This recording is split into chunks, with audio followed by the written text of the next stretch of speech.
وأقوى تمرين راح يشد الأفخاذ. هاي بنات، كيفكم؟ يا رب تكونوا بخير. اليوم راح نسوي تمارين حنشد الأفخاذ. الأفخاذ راح يصير حجمها أصغر، أوعدكم بعد أسبوع، بس بشرط تلتزموا بالكلام اللي أنا أقوله والتمارين بطريقة صحيحة. خذوا نفس مرة عميق ويلا نبدأ. حنبدأ التسخين بالجري، بس اللي أبغاه منكم هذه المرة تركزوا معايا مرة، لأنه التمرين حيكون مرة سهل وحيكون فعال في نفس الوقت في حال التزمتوا وطبقتوا الكلام اللي أنا راح أقوله. أول شيء الأكل، نقلل من الأرز والخبز أو حتى نقطعهم بس على الأقل لمدة 3 أيام. بعدين بعد 3 أيام راح ندخلهم تدريجي مرة خفيف. موية، الموية ترى حرق الدهون يحتاج موية، فكل ما شربنا موية أكتر كل ما حرقنا دهون أكتر. فإحنا قاعدين نبي نحف الأفخاذ، قاعدين نمرن الأفخاذ ونبغى نحرق دهون في هذه المنطقة، فأبغاكم تقللوا الكاربس. هذا التمرين عادي لو سويتوه كل يوم يعتبر مرة آمن. حنقلل الكاربس وحنسوي التمرين عادي، خلوه 4 و5 مرات، وحنشرب موية مرة كثير. دي الشغلات تلتزموا فيها وشوفوا النتيجة بعد أسبوع.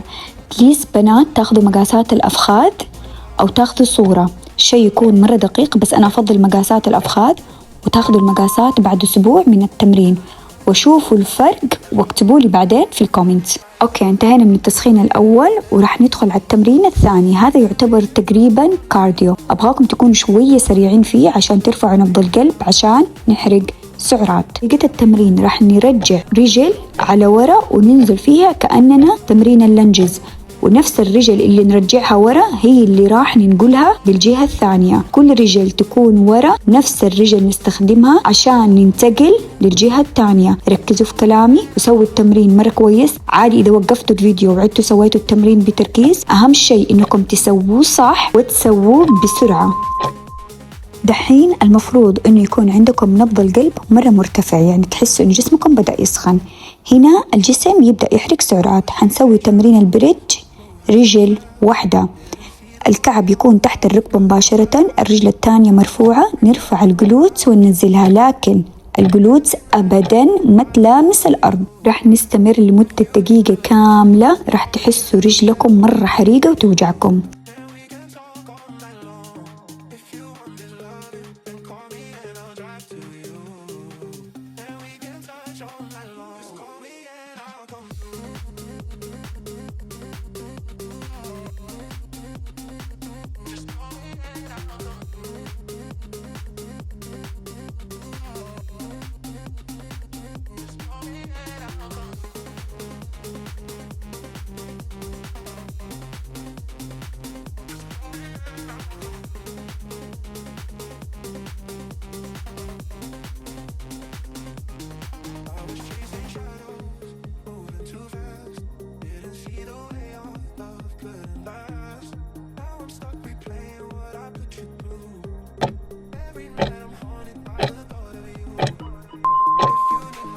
من الرجل الأولى راح ننتقل على الرجل الثانية بنفس الوضعية. تأكدوا إن الكعب تحت الركبة مباشرة.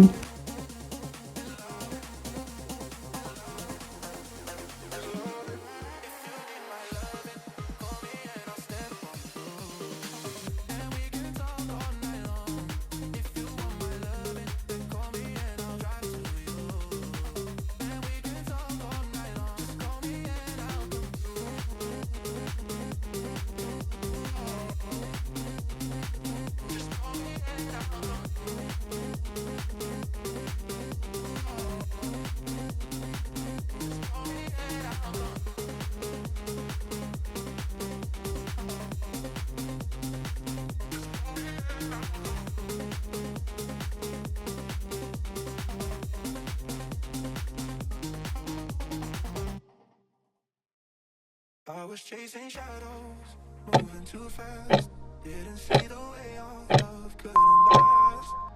رح ندخل على الجولة الثانية لنفس التمرين. انتهينا من الجولة الأولى، دحين الجولة الثانية. أدري إنكم قاعدين تحسوا رجلكم مرة توجعكم أو أفخاذكم، بس إحنا هذا الشيء اللي نبغاه.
والثانية كمان انتهينا من الرجل الأولى وراح نستعد للرجل الثانية. إذا حسيتوا إنكم تعبتوا ومحتاجين راحة عادي وقفوا الفيديو وخذوا راحة أكثر، لكن يفضل إنكم تواصلوا عشان نوصل الرجل لأقصى مدى من الفشل العضلي.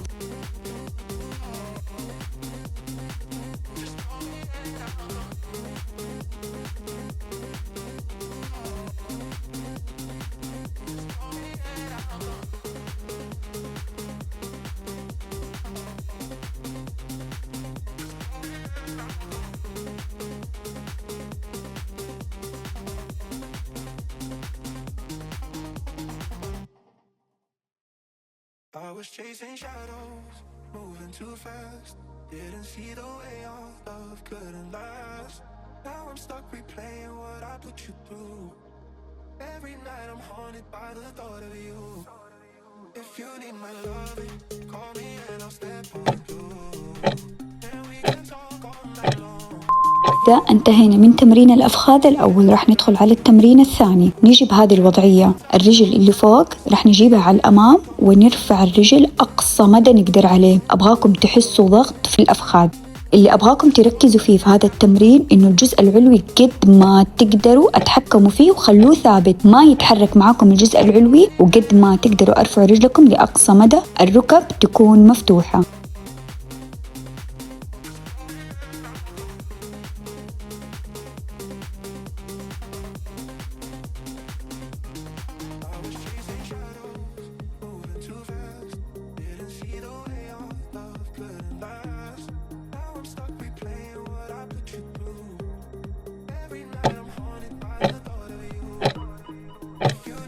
انتهينا من الجهة الأولى راح ننتقل على الجهة الثانية. وكمان اتذكرت شغلة، تأكدوا إنه يدكم المرفق ما يكون بعيد عن الكتف، عمودي تحت الكتف مباشرة عشان ما يزيد الضغط على الأكتاف. بنات إذا حسيتوا محتاجين توقفوا الفيديو ترى عادي وقفوه، بالعكس، بس أهم شيء وقت الراحة قد ما تقدروا تاخدوا نفس مرة عميق وتخلوا الرئة مرة تتوسع.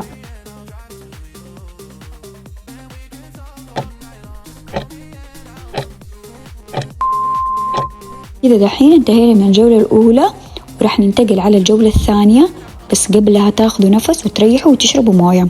بنات أبغاكم تحسوا ضغط في الأفخاذ. إذا ما قاعد تحسوا ضغط في الأفخاذ اكتبوا لي في الكومنت كيف كان التمرين، حسيتوا ضغط أو ما حسيتوا ضغط، أبغى أعرف نتائج التمارين معاكم كيف.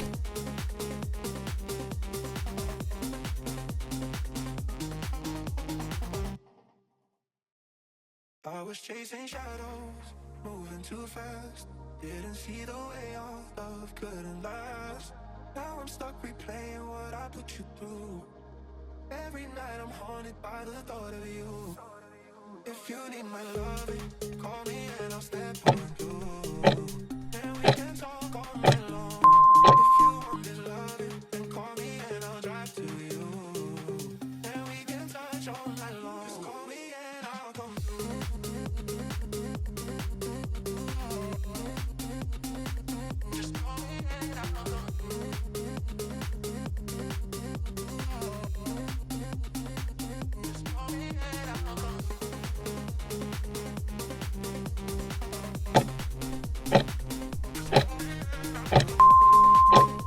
التمرين اللي بعد والأخير راح يكون تمرين السكوات، بس حتكون الرجل مفتوحة مرة واسعة عشان نستهدف الأفخاذ الداخلية، الركب والأقدام للخارج. نقدر نمسك وزن ونقدر بدون أوزان، في حال توفر وزن حيكون أفضل. راح نستمر لمدة دقيقة كاملة. مو مهم كم تكرار راح نسوي، أول ما نسمع المنبه نوقف. قد ما تقدروا خلوا الحركة مرة بطيئة.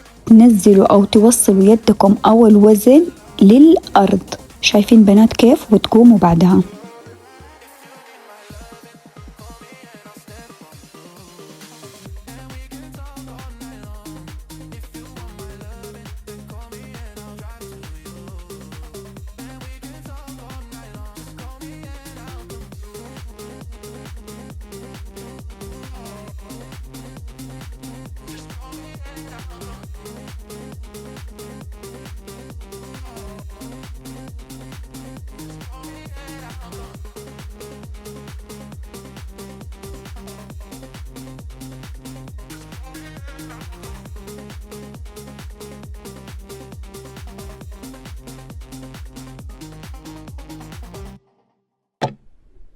I was chasing shadows, moving too fast. كده انتهينا من الجولة الأولى. خليكم مستعدين، خذوا نفس مرة عميق. رح ندخل على الجولة الثانية. بنات، في هذا التمرين إذا حسيتوا أوجاع في الركب أو في الظهر بليز ما تسووا التمرين، أو عندكم خيار تاني إنكم تسووا التمرين بس لحد ما قبل الوجع، يعني تنزلوا نزلة مرة خفيفة.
وخلصنا تمرين اليوم. راح نسوي الإطالة.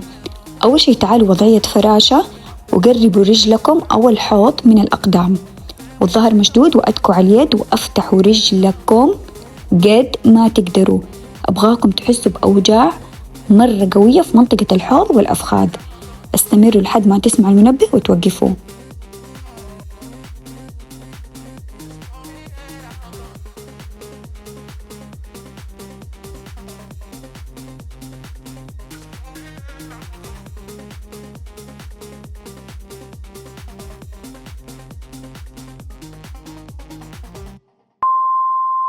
زي ما انتوا بوضعية فراشة، تجيبوا يدكم على قدام من دون ما ترفعوا الجلوتس من الأرض. أبغاكم تشدوا الجزء العلوي وتضغطوا على منطقة الحوض بنفس هذه الوضعية.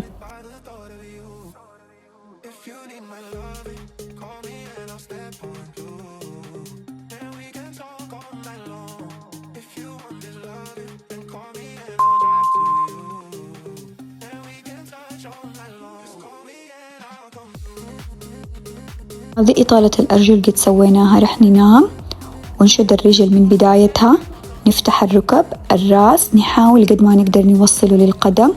الرجل الثانية رح نخليها مستقيمة كامل، بس نسمع المنبه ننتقل على الرجل الثانية.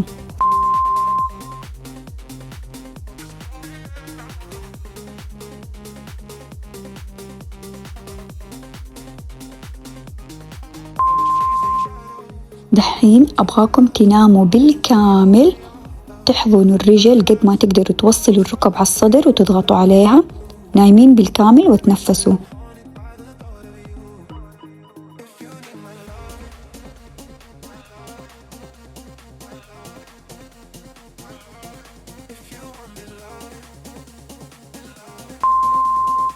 راح نفتح رجل واحدة ونحضن أو نشد على الرجل الثانية بس بشكل أعمق. أهم شيء ما تنسوا تتنفسوا وإنتوا قاعدين تسووا هذا التمرين. ننتقل على الرجل الثانية، خلوا الحركة مرة هادئة عشان الدماغ يستوعب إنه إحنا قاعدين نسوي إطالة.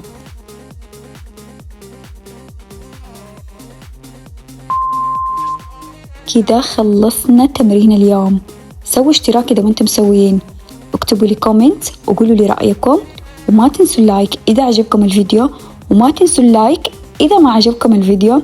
إن شاء الله نلتقي في فيديو جديد، ومرة أحبكم، وباي.